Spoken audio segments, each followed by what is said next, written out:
There we go. Oh.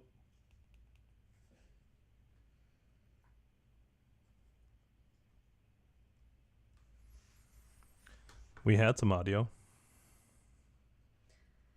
Wasn't Luke gonna talk to you about a deck box for somebody? Mm.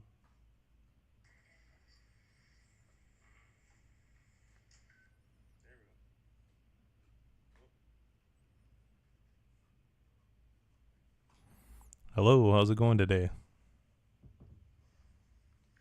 We had some audio. Wow, she's delayed. Well, it's working now. We are live. What's up? There is quite a delay.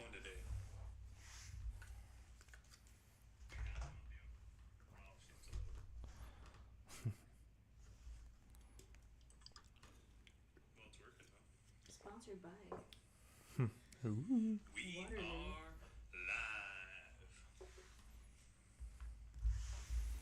live. All right, let's crack some packs here. There is quite a delay. Delay.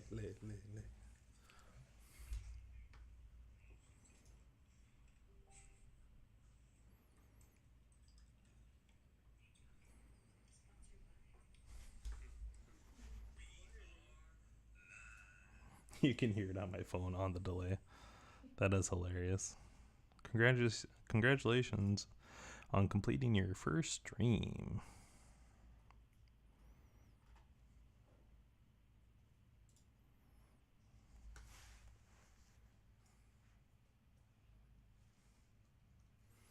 I don't even know if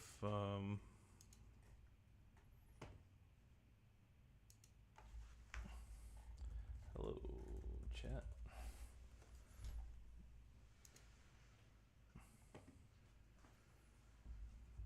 I have to refresh chat.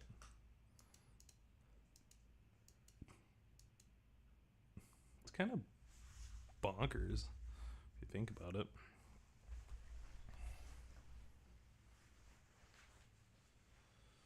Let's see. What do I want to look at while I'm up here? What are you doing? Sending that Stitch picture. Because it saved really weird on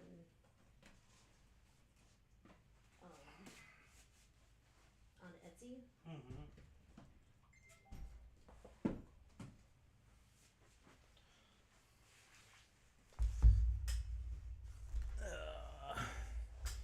Let me see if I can refresh this chat. That's weird. It doesn't even show the message that I sent.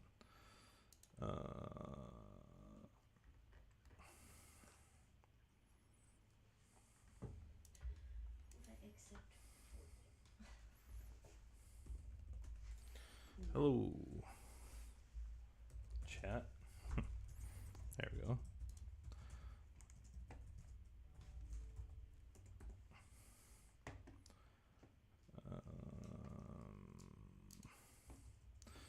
Oh, there it is. Cool. That's really cool. All right. Well, since I am live streaming and I can just test out my talking voice and who I am, I'll look at some of my Star Wars Unlimited promo cards. So what we're looking at here is our Spark of Rebellion weekly play promos. So I've actually collected all 20 of them, plus the foils of the higher than commons. It's got card 1, card 2, card 3, card 4. We got card 5, card 6, 7, number 8, Luke's lightsaber, which looks great. Card number 9, C3PO. Card 10, R2D2. And then 11, I actually put 2 Leias just to make it look a little bit cleaner. Because otherwise, if we didn't have 2 Leias, we'd have a blank spot. And that would not look great. Be Taylor Swift. Be a blank space. It would be Taylor Swift. Hey-o. Be a blank space. On the next page, you can see we got rares and hires. We got regular resupply and then foil resupply at number 12. Number 13, we have Death Star Stormtrooper non-foil, foil Death Star Stormtrooper. We got the Death Trooper at number 14, regular and foil. Bosk at 15, regular and foil. These full art cards just look so good. Number 16, Yoda, regular and foil. 17, Sabine Wren. Wow, lisp. At number 17, Greedo on number 18, General Dodonna number 19, and on the last page here we have General Veers at number 20, regular and foil. What a mouthful. I don't know how these guys talk all the time. Takedowns, these were earned through the first store championship. So I was able to go to a couple of those, as well as I grabbed a judge card from a TCG player, and then I got a couple foils here. Luke Skywalker and Darth Vader. I think those were in the pre-release or the starter deck. I think they were pre-release though. And then, as you can see, I have the 4 Mace Windu's, the champion, the finalist, the top 4, and the top 8. Unfortunately, I did not earn all of these. I did earn the top 8, but the top 4 finalists and champion, I did have to go to TCG and get those. I picked up this event exclusive Grogu from my local game store, and then I also participated in the Twilight. I think this was from the PQ, the Invisible Hand. They gave us 2. And then I did the weekly plays for the second set. As you can see, card 1, 2, card 3, card 4, card 5, 6, 7, 8, 9, 10, 11, 12. The Mandalorian's rifle, that one's sick. I wish that one would have got a foil. And the Razor Crest, too. I guess I just like Mando and Grogu.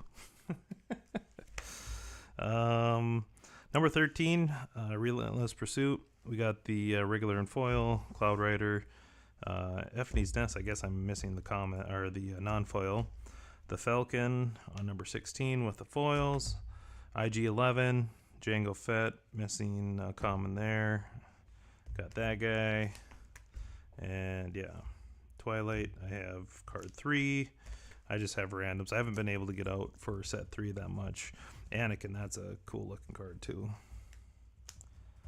But yeah, I got some gaps to fill on that. And I think that's, we got one more, R2-D2, number 17. But the rest are pretty blank. Now, should whip out the big guns, as I have a Lorcana mat and I'm talking about Star Wars Unlimited.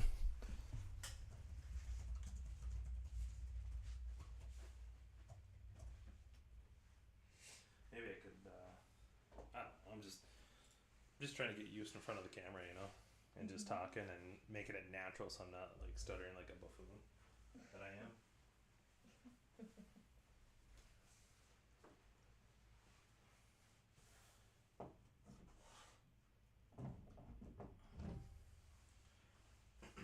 Aloha.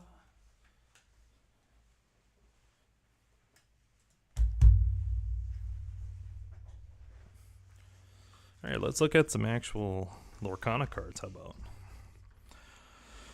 Okay, so what we have here is our full set 1 Enchanted collection. We don't have all the cards, but we have all of them except for 2. Do you remember which 2 we're missing, Lisa? For what? For set 1 Enchanteds?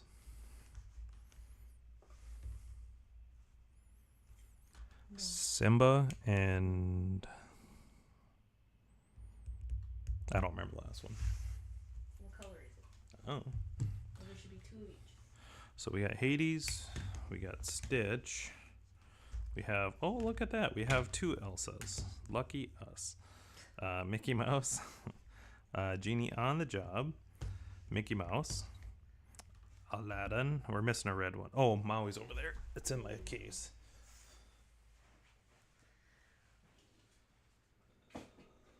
So they must both Steel. No, there's a blue one, I think. I'll take a bill. Blue. Blue and steel. Sapphire and steel. Who's the other blue? Who is the other blue? I don't know. I don't remember. We'd have to look it up.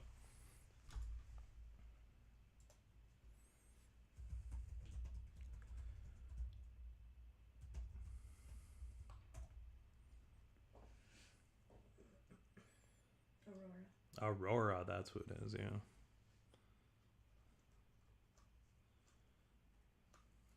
Rookie, you can't even remember. One time. I don't think anybody's going to get our one time in talking how our kids talk. No, but they'll get used to Our narmer. our narmer lingo. All right, so, yeah. Well, I'm going to review our set 1 cards because I'm just trying to get comfortable talking in front of a mic and camera. All right, so our first enchanted is Hades, King of Olympus. He's a shift 6. This character gets +1 lore for each other villain character you have in play. He's an 8 uninkable, and he has 6 power and 7 health. So I have not personally used this guy myself, as he's high cost and uninkable. But maybe in the new set he might see some more play if we have more villains that are going to be able to support Hades with his ability. Because this character gets +1 for each other villain character you have in play. So if you can load up the board with villains, he could quest for a boatload, which would be pretty cool. Stitch, Carefree Surfer. So I've used this guy in Mufasa deck. What other decks have I used him in? Mufasa for sure. Stitch, Carefree Surfer. Yeah, Mufasa for sure. How I've used him is with turn 1 Pluto into a turn 2 Gaston, and then so what's that? That put if they both live. So turn 1 is 1 ink, turn 2 2 ink plus a Gaston and a Pluto. So turn 3 you would have 3 ink, 2 from Gaston and 1 from Pluto. You'd be at 6. So turn 4 you could technically get Stitch out.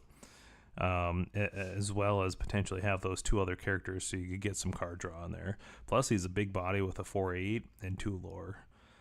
So he is really cool. Most of the time though in my Mufasa deck he tends to be ink. And here is the Lady of the Hour, Elsa, Spirit of Winter. Man, so our very first encounter with Elsa, Spirit of Winter was actually a Mother's Day gift to my wife Lisa. A guy that was getting out of Lorcana was trying to get rid of his Elsa PSA 9 that I ended up giving to her for a Mother's Day gift. And truth be told, we brought that to Seattle and traded it off after we pulled our first one from a box. One thing we like to do is like these chase cards. We want to be the people that pull them from a box. And my wife actually pulled both of these. And this one was really cool. The first one was she pulled it and she just put it down. She didn't want to touch it. And I mean, with a card as expensive as this one, it's reasonably so that you wouldn't want to handle it. But we got them safely in their cases and they are in pristine condition.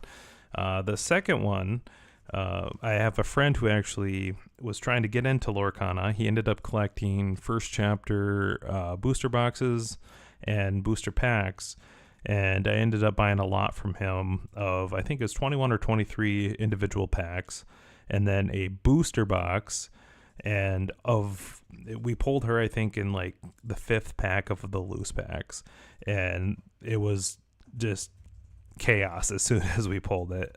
We couldn't believe it. It made everything worthwhile, and we have a couple people having competing offers for potentially doing trades with us. So yeah, Elsa is a super cool card. In both of my challenge experiences, I went to Las Vegas, I went to Seattle. I did see a lot of play. She did see a lot of play. I played against her quite a bit actually. In Ruby Sapphire, or not Ruby Sapphire, oh my god, Ruby Amethyst, and also Blue Purple. So Blurple. Sorry. Yes, Blurple. It's really hard just to come up with stuff and keep talking. Do I sound like an idiot? No. No? Okay. Um, yeah.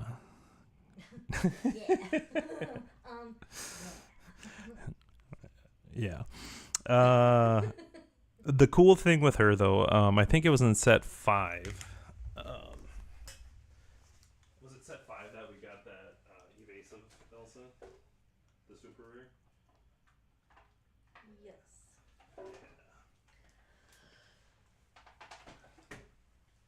Yeah, once that one came out, she came out quite a bit more. Yeah. Yeah, I would agree with the set 5 Elsa, the fifth spirit. She has rush, evasive, 2/5. So she paired really well with Elsa Spirit of Winter, in my opinion. In set 4, set 5, Diablo obviously was a huge problem with Zane winning Las Vegas and everybody copying it and getting all that card draw. But I feel like she's a great Diablo killer because she does have rush and that evasive, and she can choose to exert an opposing character. So if you can play her turn 5, hit into Diablo, next turn you can bring in Elsa, exert 2 characters. They can't ready at the start of your turn. She quests for 3. You're getting some really great value. So I think this card really made her more viable, and with a new set there might be some more cards that might help with that as well. All right, moving along, we got Mickey Mouse, Wayward Sorcerer. Does Josh play this card in his deck? Yes. Yeah? Okay. We got a guy who is a broom, Mickey Mouse and broom character. His nickname is Broom Boy. So Broom Boy does... So Broom Boy does play Mickey Mouse, Wayward Sorcerer. You pay 1 less for... Huh? The box against the wall. I can hear it like... Oh. It's crickety. There you go. All right. Zowie. I said Zowie. All right. Wayward Sorcerer, when you play, you may pay 1 less for each broom you play. There are a couple brooms that are 1 less, and they, they can stack up, pair it with the Sorcerer's Tower.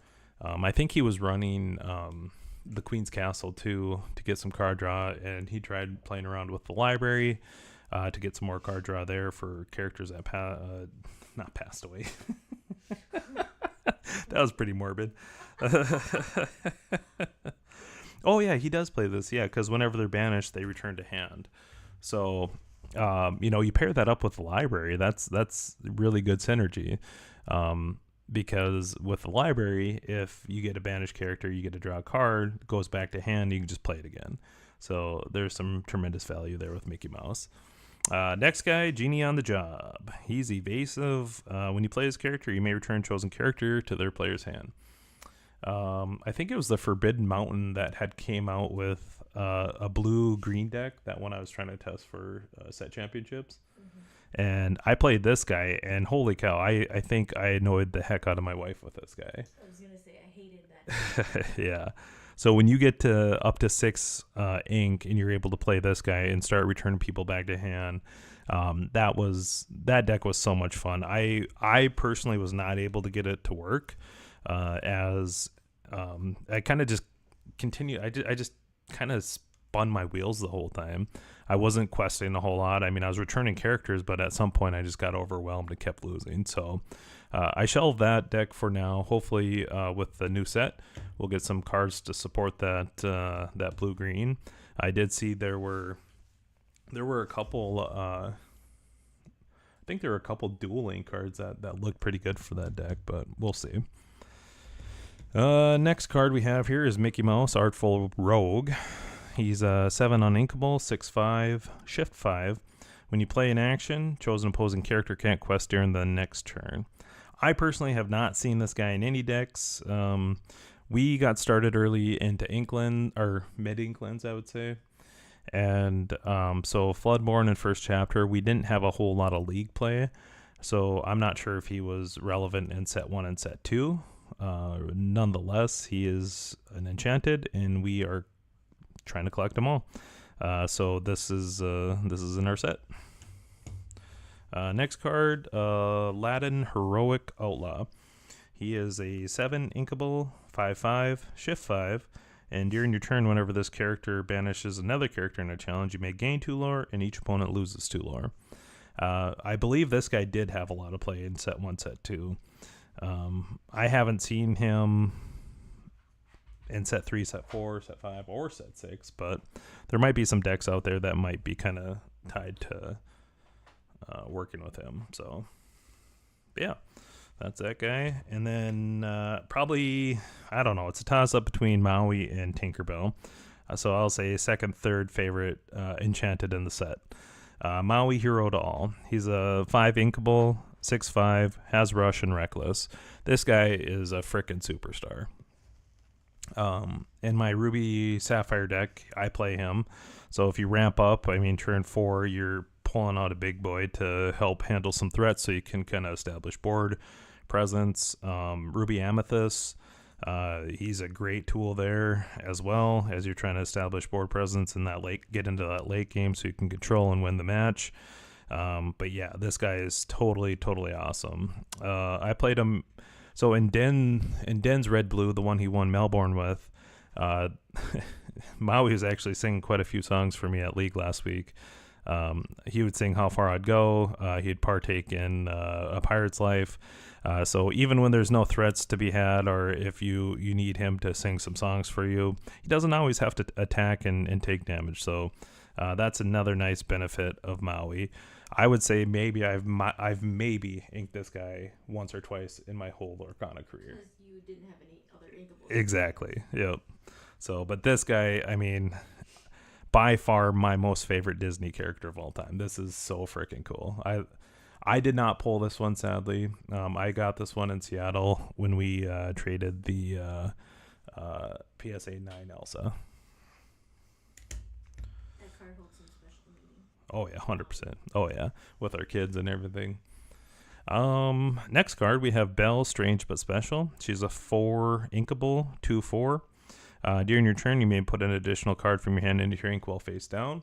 So that would just follow normal inking procedure. And then while you have 10 or more cards in your inkwell, this character gains +4 lore. So making her a huge threat at 5 lore total once you hit 10 ink. She had seen a lot of play in Steel Sapphire Steel. But I don't think, I really did see that a whole lot this set. Did you? Sapphire Steel? I remember we saw it a lot in set 3 and set 4, but since then it really hasn't. Yeah. But yeah, haven't seen a whole lot of play with Belle. I think Blurple had played her because they tend to go through a lot of cards and are able to ramp as well. Will was playing this at League on Saturday, and she came out a couple times.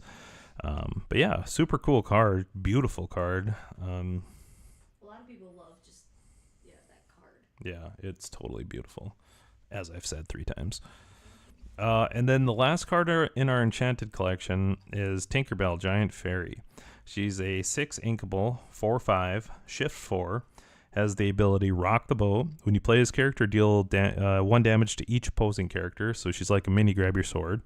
And then Puny Pirate. During your turn, whenever this character banishes another character in a challenge, you may deal 2 damage to chosen opposing character. So really, really great to help clean up the board state in your favor. Like I mentioned earlier, she's kind of like a mini Grab Your Sword with that 1 damage across the board on all opponents' characters. She quests for 2. Big body, great card. We've seen her a lot in different decks. We have a friend who plays what does he play? Purple Steel? Paul? Yeah. He plays her. He put a little spice in it with the 3-drop tank. To shift her on turn 4, and a lot of people did not expect a big tank on turn 4. So that was really interesting and caught a lot of people off guard. When we were in Seattle, he was playing Purple Steel, and he had this card plus that little tank, so he was able to help us get a lot of tickets so we could get this wonderful mat that all these enchanted sit on. So yeah, that's our set 1 enchanted collection. We're lucky to have as many as we do, and we're hoping to complete the set. 2 more to go to complete this, and yeah, be on to the next one. Wah, wah.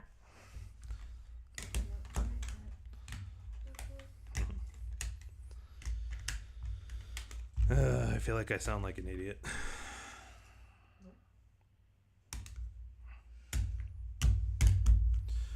All right, well, that's all I got. Just testing out the live stream, chatting with myself, talking like an idiot, and covering very irrelevant stuff. But it's all part of learning and growing, and that's what I'm here to do. So thanks for watching myself.